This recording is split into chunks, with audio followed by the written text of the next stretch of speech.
মাম্মাদা, কেমন লাগলো তোমার পুষ্পাটু? ও কি পেরেছে আমার পাঠানোর জওয়ানকে টেক্কা দিতে?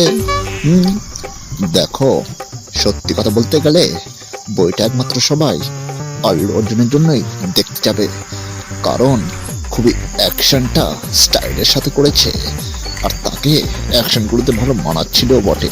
আপন হলো পুষ্পারাজ, সালা ঝুঁকেগা নেই। এখন আমার পুষ্পা 2 শাহরুখ দা তোমার জওয়ান আর পাঠানের সব রেকর্ড ভেঙে দেবে।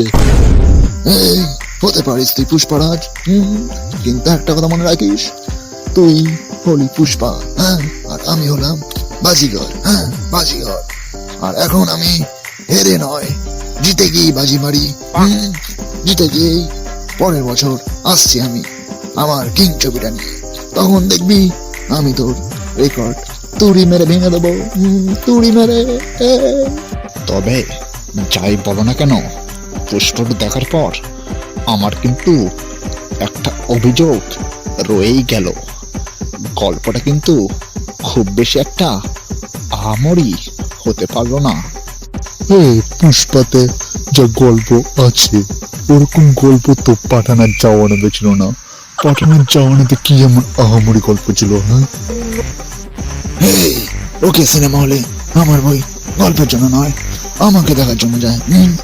একটা স্টারডাম বলে তো কথা আছে। আর রইল গল্পের কথা, পরের বছর যখন আমার কিং সিনেমাটা আসবে, হ্যাঁ, তখন আমার গল্পটা দেখে নিও। হ্যাঁ, কেমন গল্প থাকবে তোমরা সবাই দেখে হ্যাঁ হয়ে যাবে।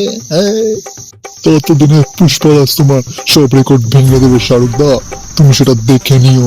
পুষ্পারাজ আপন ঝুঁকেগা নেই সালা। যত করার এখন তুই করে নে, এত রেকর্ড করবি যে এই বছর আর কেউ না ভাঙতে পারে, কিন্তু পরের বছর না, পরের বছর যখন আমি আসবো না, পরের বছর দেখবি সবার রেকর্ড ভেঙে দেবো, আর তোর রেকর্ড গুলো তুড়ি মেরে ভাঙবো, হ্যাঁ, তুড়ি মেরে।